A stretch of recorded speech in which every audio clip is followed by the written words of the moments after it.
Hey guys, it is the last day of April and I realized I still need to film a garden and farm stand tour for you all. We are at the same place where we started our March tour, and as you can see, it is way more green, so many more blooms. It's been a drastic change. The very first thing you're gonna notice about this space is that our grass definitely needs cut. However, that's intentional. This is where we have our rabbits set up on their little tractor so that they can have fresh grass to eat. But you guys, look how beautiful this is. We have our creeping phlox in bloom. Our irises are all budding up and getting ready to bloom any day now. You can see these here. I would say tomorrow, the next day, these beautiful purple irises will be in bloom. There's some daisy and just a sea of forget-me-nots. Our rose is starting to climb the trellis. And I'm really excited. I picked up some Brunnera the other day and I want to put it here because although this forget-me-not is beautiful right now, this will be done in the next week or two, and then all of this greenery does fade back. And it will make way for all of these hostas to just show off. Our chickens and geese would like to say hello. There's Eleanor, Adrian, Catherine, Marionette. My plan for today's tour is to just follow in the footsteps of our March tour so that we can really just compare. I'll be posting some videos and pictures so you can see just what a difference 5 to 6 weeks can make. I know it was mid-March when I did the March garden tour, so this is the last day of April. It's been a little bit more than a month, but still, it's always so astounding when you live in the Midwest just how much can change in such a short amount of time. And that's why I love, love, love being in the Midwest and experiencing all the seasons. So coming up here, this is where we have our cut flower garden. I believe this year it will be mainly sunflowers in this space. We've done 2 tills now and we've added a lot of compost and other materials to really build this space up and make it just such a great area for sunflowers to grow. They are heavy feeders. Right here in this area, we are getting ready to start succession planting pumpkins. Succession means that every week or two, we will plant more seeds of pumpkins. That way we will have a harvest that continues throughout the entire end of summer and into fall. Also, our neighbor also gave us permission to use part of her property this year to have more space for cut flowers. So we are just doing a beautiful mixture of zinnias and cosmos and some other wildflower mixtures. And so we did till some spaces there. We need to lay cardboard and mulch to establish some walking paths. But this whole entire space, if all goes well, will be full of pumpkins and flowers and sunflowers. It's going to be absolutely beautiful. I'm getting ready to direct seed this entire space here this weekend. Ideally, last weekend I would have done this. However, just like everything, each year comes with its own schedule conflicts, and you can never plan anything out perfectly. I just figure each year I learn what works best. And so even though last year I'd already started a few sunflowers, maybe this year I'll realize I actually like waiting till later. Yeah, it might mean I don't have blooms until later into the season, but maybe they perform better because they don't struggle through those few last cold nights. We'll see. We'll see what happens. I'm curious to see if it even makes a big difference. Last year, my first sunflower seeds went in mid-April, and so I am actually 2 weeks behind last year. We'll see. Is that going to make a difference? All right, before we take a pause from the garden tours and show off our farm stand and all the changes that have been made, you'll see right here we have these recycled buckets.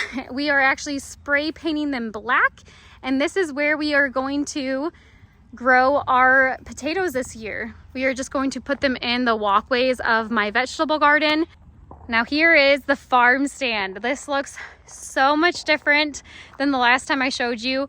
Alex and I have been hard at work. Like I've mentioned in other videos, our farm stand will be an ever-evolving project for us. There will always be things to do, things to add on, ways to improve, but we are really excited with what we've improved so far this year. We have our flower boxes on flanking both sides.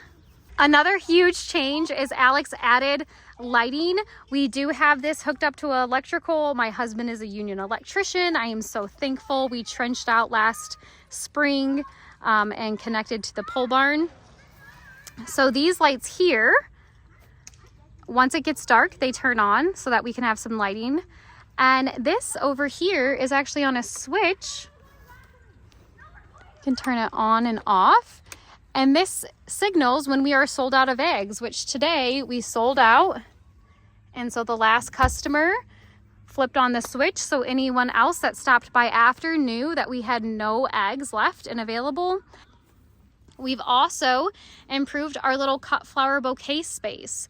I have a sign letting people know that we will have the bouquet bar coming back soon. It was such a big hit last year. Yes. I've already made a few videos on our TikTok, and I'm aware I misspelled bouquet. I am the worst person at spelling, so I intend to change this. I had Alex add baskets on the side though, and this is where I will be putting our mason jars full of water for our customers to have vases.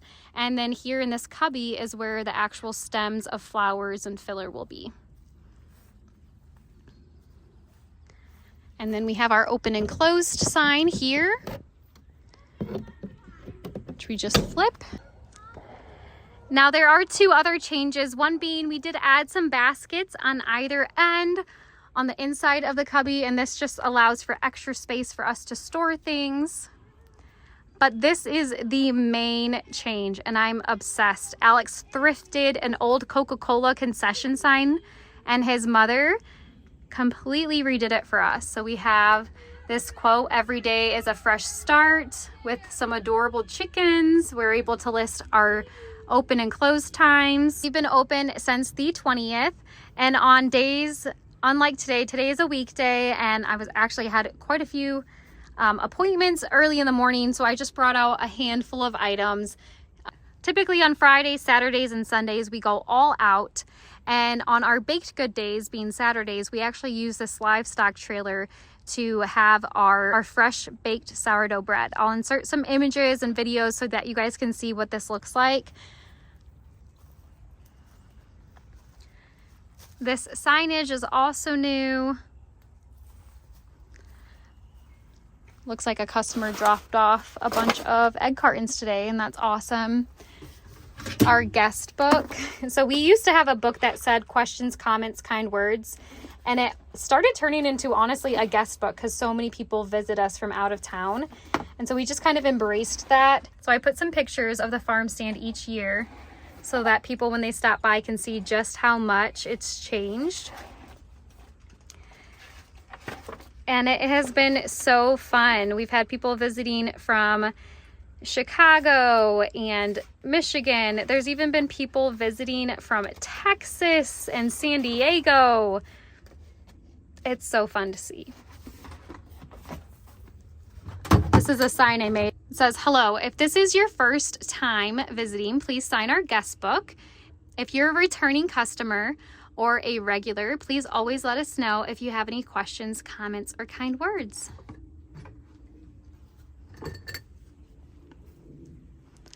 But that is pretty much it for the farm stand. We have more plans, but everything takes time.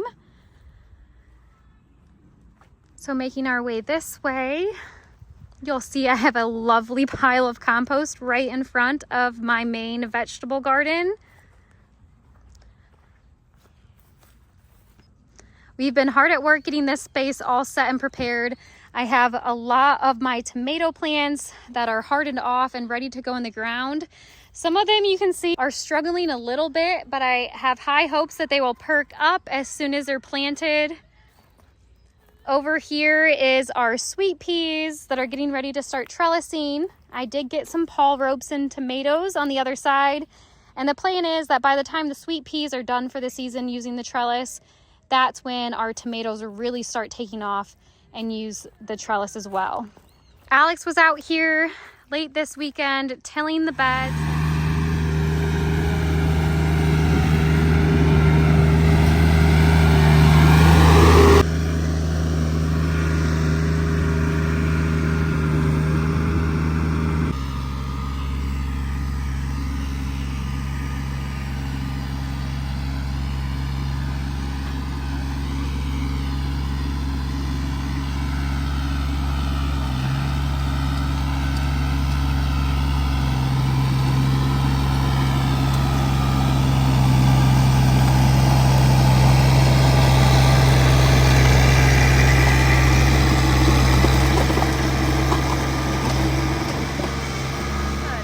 Of the spaces, like back in this corner, because we didn't want to disturb the trellis where I have some sweet peas growing. You can see them right here. They're going a lot slower than in previous years. I'm not quite sure why that is, assuming a temperature thing. But in this space, what I did is I laid down cardboard first, and then I had him put some good compost and topsoil on top of the cardboard. I am working on bringing in fresh mulch for the walkways. You can see here, this space is nearly done and it looks so great. A little change that we're doing this year is I am actually splitting up this last bed here. I'm gonna have a very narrow walking space, but that's intentional because what my plan is to plant climbing green beans right here in this skinny bed, and they will use the fence as a trellis, and it will do two things. One, create some privacy for me while I'm working in the garden, since this is such a busy road. And then two, trellising is kind of expensive. Cattle panels are not cheap anymore, and instead of adding them into spaces like this bed, I can just take advantage of this fence that's already here and plant our green beans here. So I think in this bed, I'll probably do some dahlias or snapdragons, something that will be easy to not completely overtake this walking path. But we'll see. Everything's kind of a science experiment every year. You see what works, you see what doesn't. Sometimes you think you have great ideas and it doesn't work out. Our little centerpiece is doing wonderful though. We have strawberries that are starting to form on our strawberry plants. And then all of these little calendula plants are all self-seeded from last year. So this little trough is gonna be absolutely stunning. I still need to dig up some of these strawberry plants that trellised out, but I think I'll leave some of them. I think it's absolutely adorable. In the next few days, we'll be putting these trellises back up, getting our tomatoes. But we have a few chamomile plants that volunteered from last year that are about ready to bloom. Our rosemary plants did not do well. About half of that plant is dead. Oh, another little volunteer chamomile.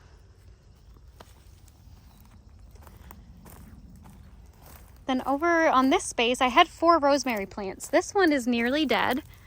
Just a tiny bit of it is remaining. This one did all right. And then the last one up here in this corner is like 100% dead. Oh, I lied. The tiniest bit is coming back to life. This arched trellis behind me though is where I will be planting our loofah and birdhouse gourds. And I have those plants hardening off. So those will be going in the ground this weekend if everything goes right. The only other plants we have currently established in this garden space is our feverfew.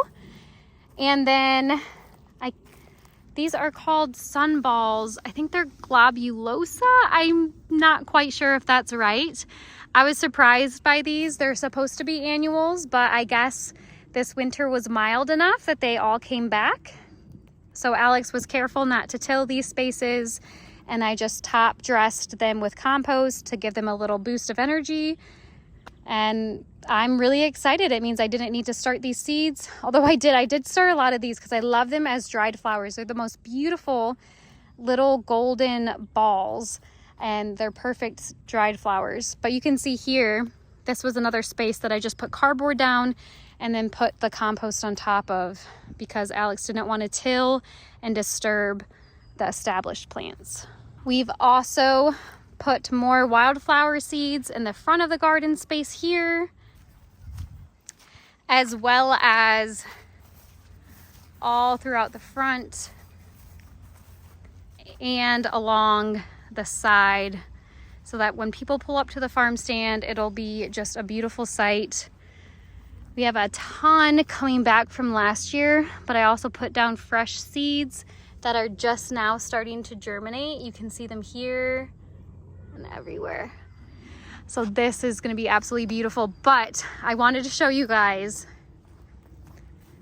from just 1 year, all of these big plants, these are all flowers coming back. And check this out, some are already in bloom.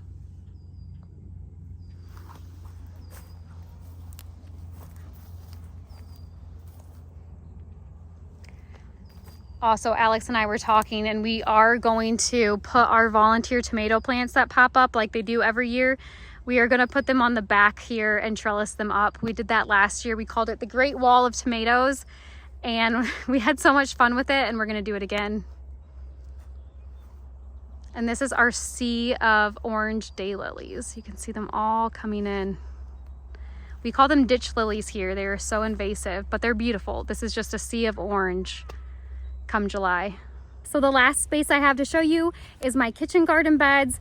Last month in March, I showed you that we consolidated our 4 kitchen garden beds down to just 2, and they are doing so well. I'm going to walk you over that way now.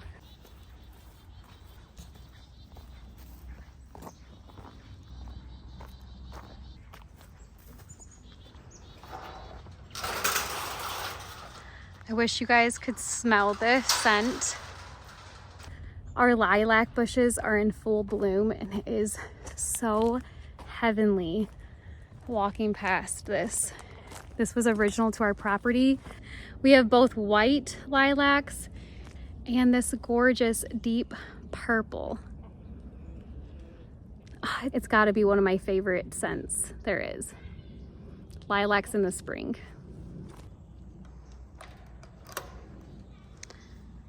Okay, so here is our kitchen garden beds.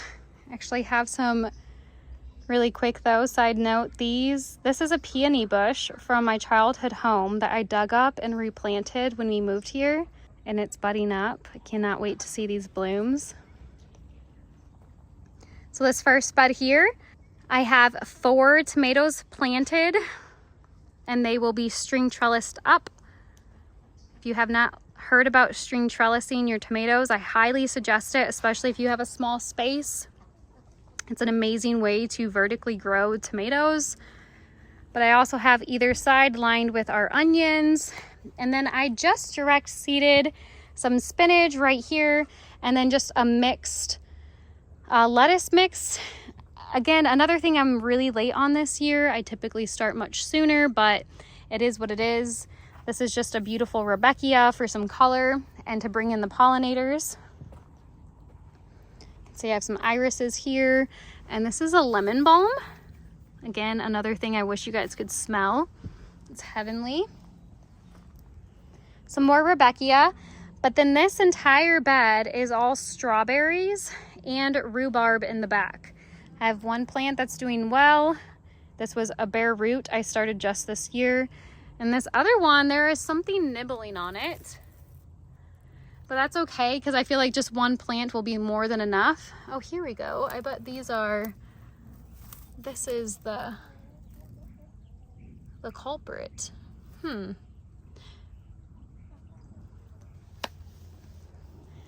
my thought behind this is my kids love strawberries, and I want them excited to come out in the garden. And these are our kitchen gardens, which means they are right off the side of our house, right out the sliding door, off of our patio. So throughout the summer, my kids can just come and pick some strawberries. These are ever-bearing, which means they should have a handful of strawberries each week that these plants produce. All right, you guys, I know that was kind of quick and it was just me today. I didn't have Alex helping film, but I hope you guys still enjoyed seeing a nice detailed update on what is going on at our farm stand and our gardens. If you enjoyed this video, please consider subscribing and liking. It really helps us out. We have a decent sized following on TikTok and we've really enjoyed our time there. However, with all of the craziness that is going on with the possibility of that, you guys liking these videos and subscribing really helps us. This platform is possibly where we will be spending the majority of our time if there is a potential end to our TikTok journey. So we'll see. Thank you guys so much. I'll see you next time.